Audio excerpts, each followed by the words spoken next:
रविन्द्र जयंती के शुभ अवसर पर दिलीप झा यूट्यूब चैनल की विशेष प्रस्तुति। विश्व कवि Rabindranath Tagore. Exam preparation for ICS, PCS, UGC net, NVS, KVS। Subject Bengali.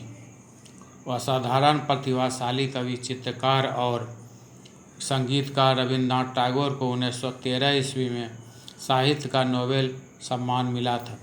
साहित्य के लिए नोबेल सम्मान प्राप्त करने वाले वे पहले भारतीय थे।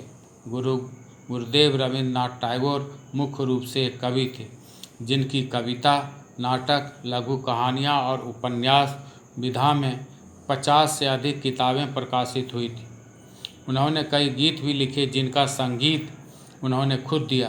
2000 गीतों के साथ अकेले संगीत के मामले में ही रविंद्रनाथ टैगोर का काम असाधारण रूप से असरदार है।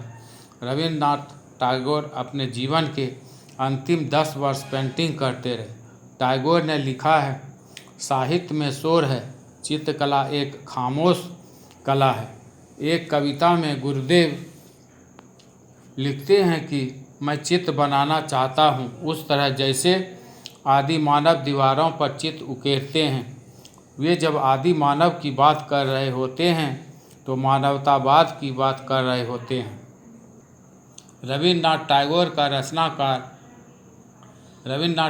का रचना कर्म एक संधि काल में शुरू हुआ। अंग्रेजों ने बंगाल को अपना केंद्र बना लिया था। भारत के दूसरे शहरों के मुकाबले कलकत्ता का विदेशी साहित्य, संस्कृति और कला के साथ आदान प्रदान अधिक था। आदान प्रदान जब होता है तो कुछ बनता है और कुछ बिगड़ता भी है। उस दौर में रविंद्रनाथ टैगोर ने साहित्य और कला की एक नई जमीन तैयार की। वे राष्ट्रवाद की बजाय मानवतावाद को विशेष महत्व देते थे। उन्होंने लिखा है कि मैं कविता जब लिखता हूँ तो मेरे पास शब्द बांग्ला में आते हैं, क्योंकि बांग्ला मेरी मातृभाषा है। मैं जब चित्र बनाता हूँ तो बंगाल के बिंब मेरे सामने नहीं आते, लिहाजा मैं उतना ही यूरोपियन चित्रकार हूँ जितना यूरोप का चित्रकार है। भारत तब आज की तरह नहीं बना था, प्रदेशवाद हावी था। ऐसे समय में रविंद्रनाथ टैगोर ने कई क्षेत्रों में भ्रमण किया। शांति निकेतन में हिंदी विभाग खोला, हजारी प्रसाद द्विवेदी को शांति निकेतन में लाए।